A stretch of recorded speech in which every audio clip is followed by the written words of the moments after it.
Mula sa Far East Broadcasting Company, Philippines, narito ang isang programang tatalakay sa iba't ibang kaisipan ugnay sa ating kultura at mga kaganapan na ang magbigay ng liwanag sa usapin ng wastong katuruan at kaugalian. Kamalayan, kasama si Pastor Jebo Banzuelo.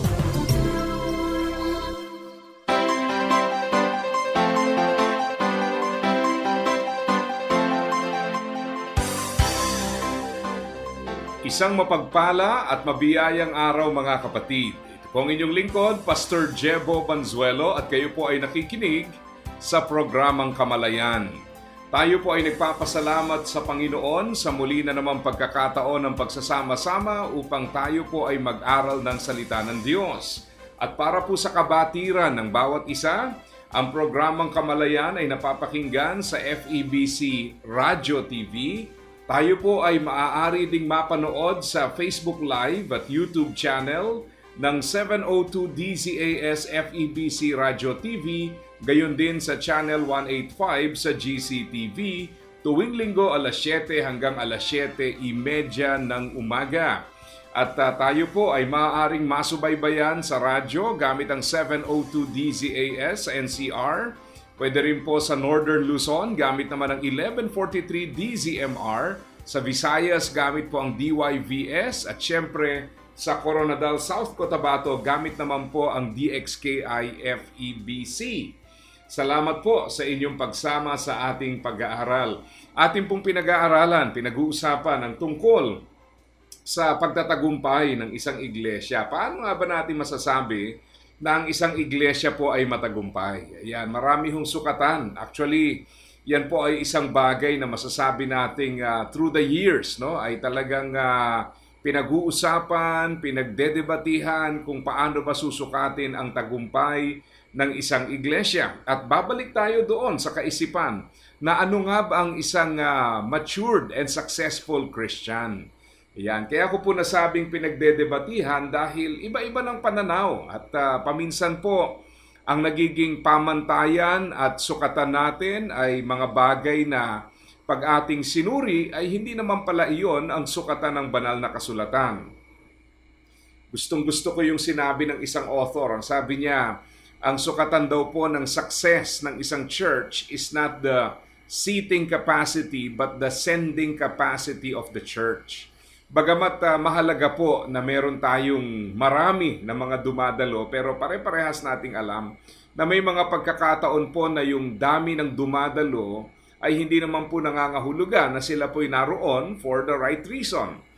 Naalala kong Panginoong Jesus, pagka binasa niyo po yung Gospels, particularly po yung Gospel of Luke, makikita niyo sa unang mga kabanata, pagka binabanggit po ang mga tagasunod ng ating Panginoong Kristo, ay makikita natin ang tawag po sa mga taong sumusunod sa English translation ay crowds or multitudes. Ayan, marami po sila.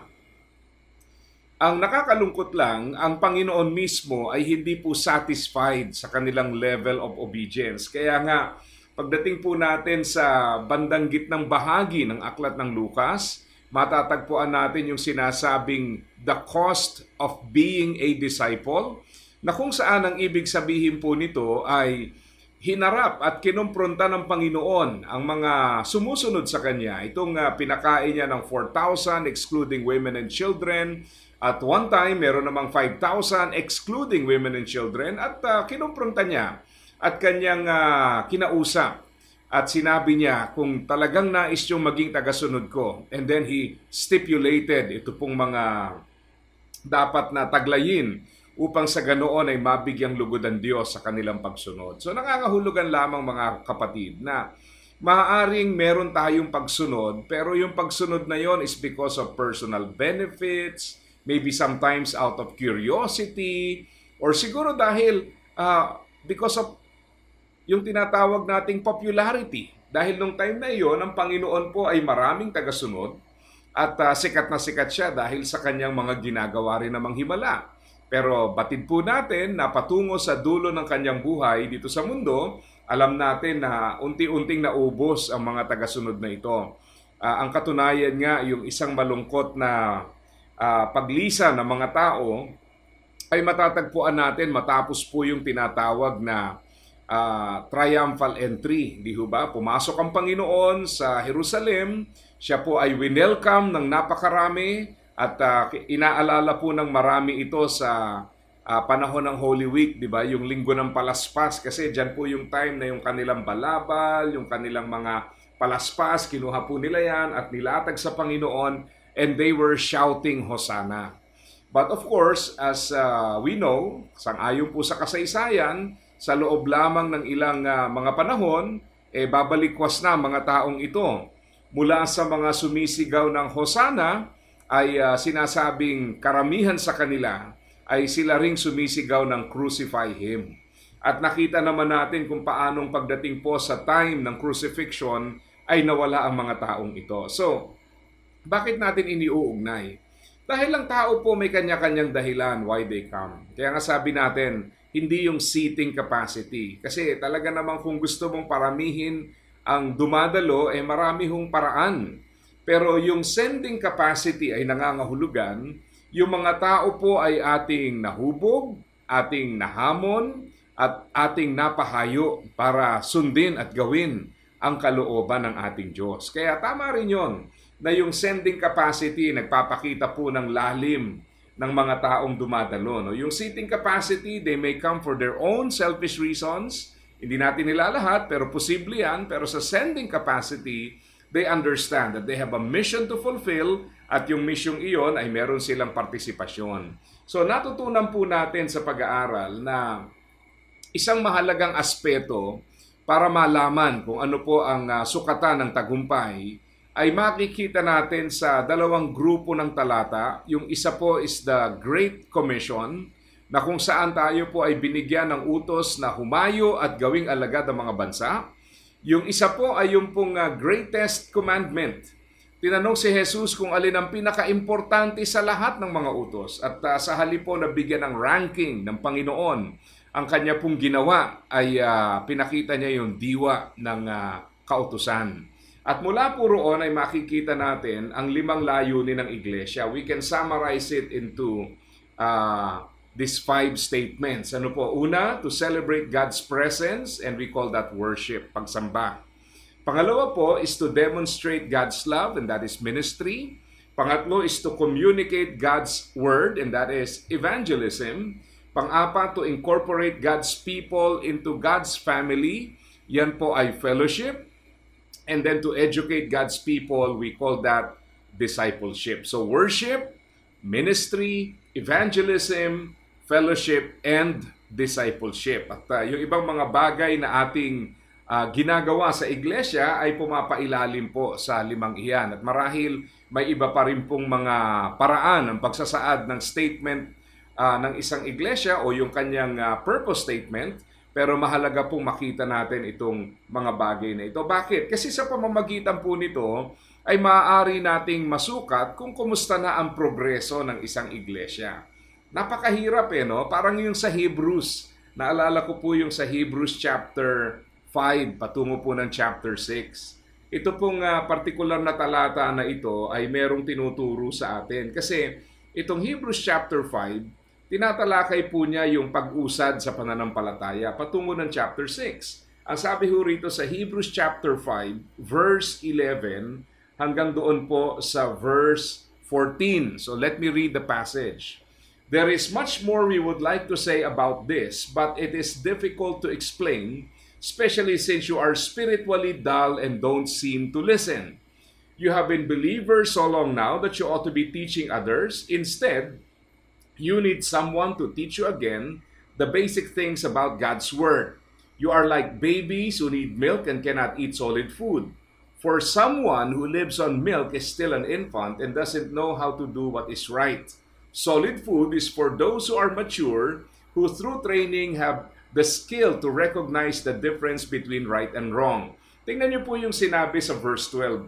You have been believers so long now that you ought to be teaching others. Sa tinagal-tagal na po nilang mananampalataya, ang sabi ng talata ay dapat sana'y mga tagapagturo na kayo.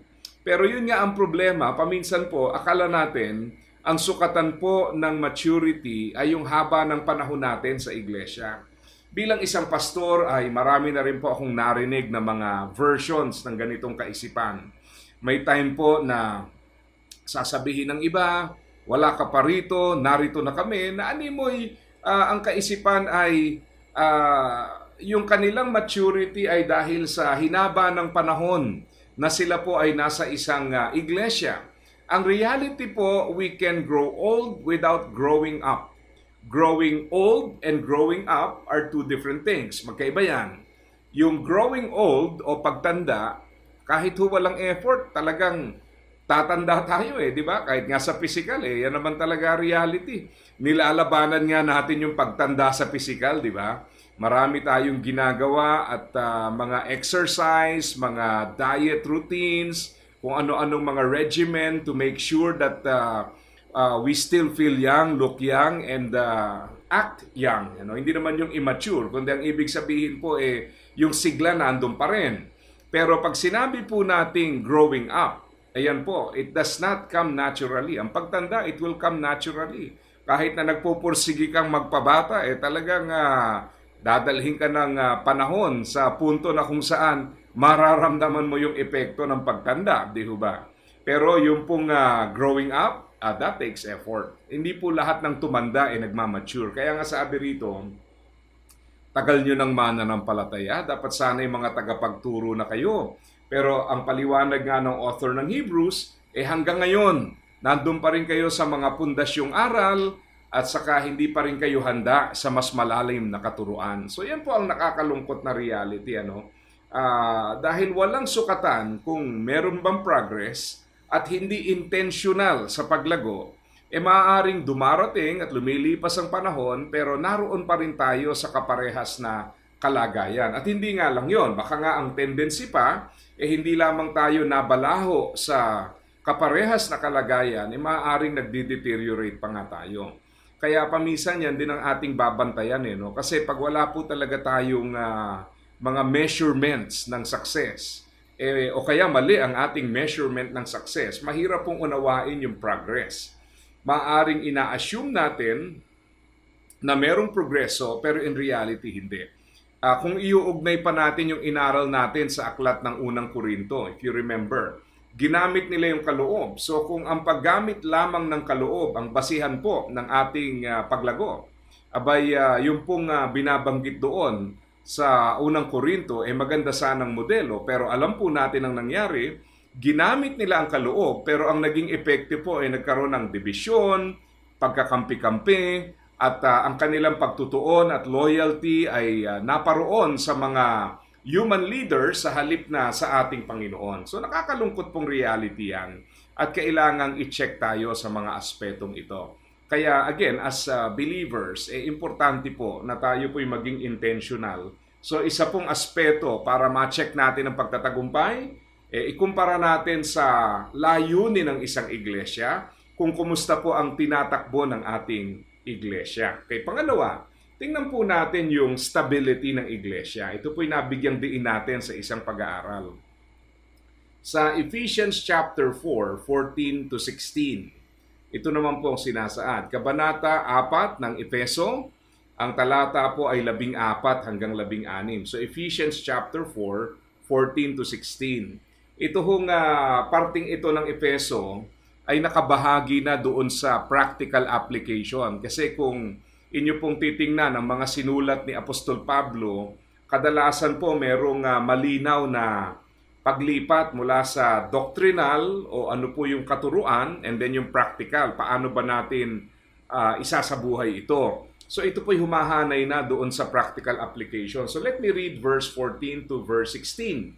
Then we will no longer be immature like children. We won't be tossed and blown about by every wind of new teaching. We will not be influenced when people try to trick us with lies so clever that they sound like the truth. Instead, we will speak the truth in love, growing in every way more and more like Christ, who is the head of his body, the church. He makes the whole body fit together perfectly. As each part does its own special work, it helps the other parts grow so that the whole body is healthy and growing and full of love. So mula po sa talatang ito, makikita naman natin ang ilang aspeto na kung saan yung stability ay dapat makita. Yung isa po is pagdating sa ating doctrinal issues, no, yung firmness in our doctrinal stand. Kailangan po ay maliwanag sa atin ang doktrina, naunawaan natin to, nakapundasyon tayo ng tama, at yan po ay isang bagay na kung saan pinaninindigan po natin. Alam nyo, marami kasing mga katuruan at paminsan po madali tayong matangay, lalong-lalo na kung kulang tayo sa lalim sa pag-aaral ng salita ng Diyos. Meron po akong narinig na very interesting statement, no, galing sa isang pastor. At ito po ang dahilan kung bakit maraming nalilito. Ang sabi niya, yung pagiging biblical ng isang bagay ay naiiba sa pagiging Bible-based. Iba po ang biblical sa Bible-based. So parang kung titingnan natin, ano pinagkaiba, pastor? Well, ito po yan. Pag sinabi ho nating Bible-based, ibig sabihin hinango sa Biblia. Doon po kinuha yung katuruan, Bible-based. Pero ito nga po ang dapat din nating linawin. Hindi po dahil hinango ito sa Biblia, nangangahulugang biblical po ito. Dahil pag sinabi nating biblical, ito po ay consistent sa katuruan ng Biblia, sang-ayon naman sa tamang interpretasyon. Kasi po marami naman talagang katuruan ang hinango sa Biblia, Bible-based.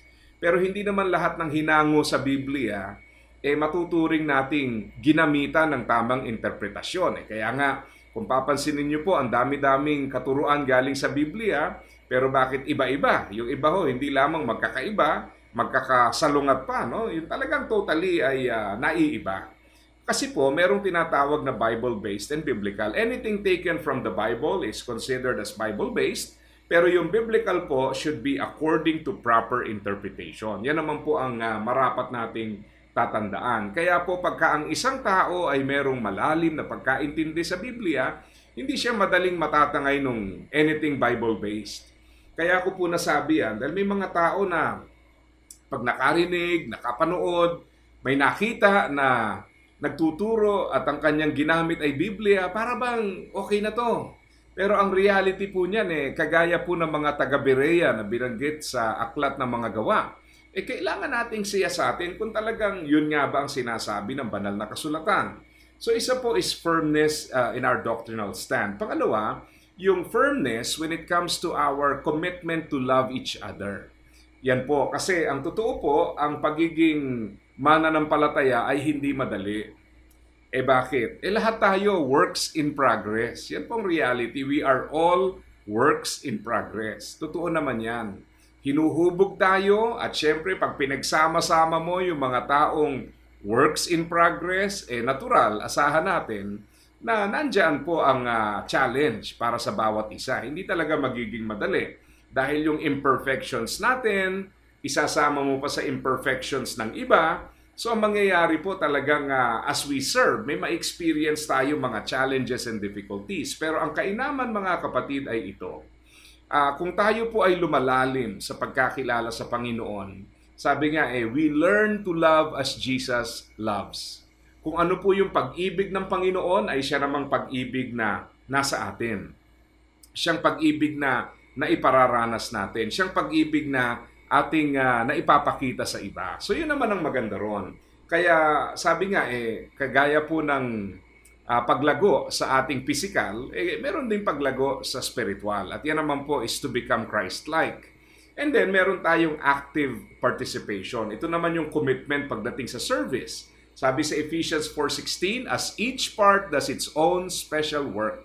Pare-parehas may hamon, yung pagkakaroon ng matatag na paninindigan sa doktrina ay nangangahulugan po ng kaalaman. At syempre, hindi lang sapat yung kaalaman, kasama dyan yung pagsasabuhay at saka yung pagdepensa sa ating mga doktrina. Pangalawa, pagdating sa pag-ibig, ang kinasanayan po at very natural sa atin, yung human love, is conditional love. Pag-ibig na kagaya po ng pag-ibig ng mundo. Merong limitasyon at merong dahilan. Pero yung pong pag-ibig ng Panginoon is agape love. At ang source po nito ay ang Diyos. Sabi nga sa 1 John, we love because He first loved us. And then, yung commitment sa service. Ito rin yung po yung meron po tayong stability when it comes to service dahil naintindihan natin kung sino pinaglilingkuran, paano tayo maglilingkod, bakit tayo naglilingkod, at syempre, yung tamang motibo sa paglilingkod. So that way, meron pong stability. Kaya kung titingnan natin, isa ring magandang sukatan yan. Kasi paminsan nga po, maaaring merong masipag na paglilingkod, pero nakukulangan naman pagdating sa doktrina. Sa panahon po natin ngayon, maraming katuruan ng Biblia na hinahamon ng mga prinsipyo at pamumuhay at takbo ng isipan ng mundong ginagalawan natin. At kailangan po natin ang mga taong hindi lamang maniniwala sa sinasabi ng Biblia, kundi talagang paninindigan ito at ito po ay ipapamuhay. Napaka-importante yan. Kaya yung balanse po dyan, yung ating doktrina, yung balanse niyan sa ating pag-ibig at syempre sa ating paglilingkod. Kasi minsan nakukulangan, di ba?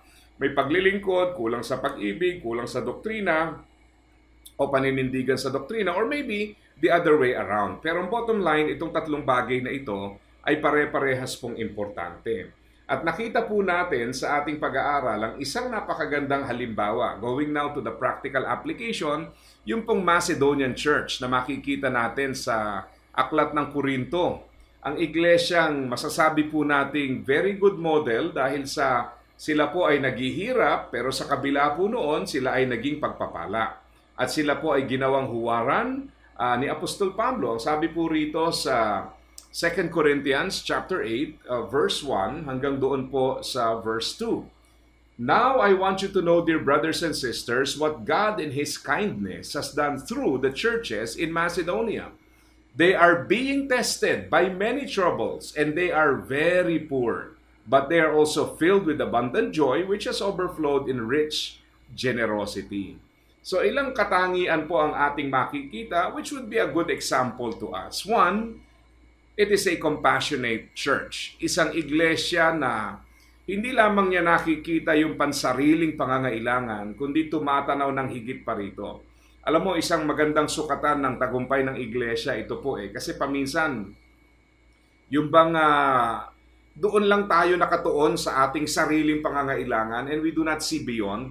Mahalaga po ito na yung compassion is looking at things beyond the four walls of our church. Ibig sabihin ay patuloy tayo naglilingkod sa paraang nagbibigay lugod, hindi lamang sa loob ng iglesia, kundi maging sa labas ng iglesia. Secondly, it is a contributing church. Very intentional po sila on how they can be a blessing to other people and to other members of the body of Christ. Hindi lang sila nasa receiving end, nasa contributing end din po sila. And thirdly, it is a consecrated church. Isang iglesia na tinalaga ang sarili para po sa pagluwalhati sa ating Panginoon. So napakaganda po mga kapatid at I'm sure marami pa tayong naiisip na ibang mga bagay na may kinalaman po sa tatak ng isang malagong iglesia.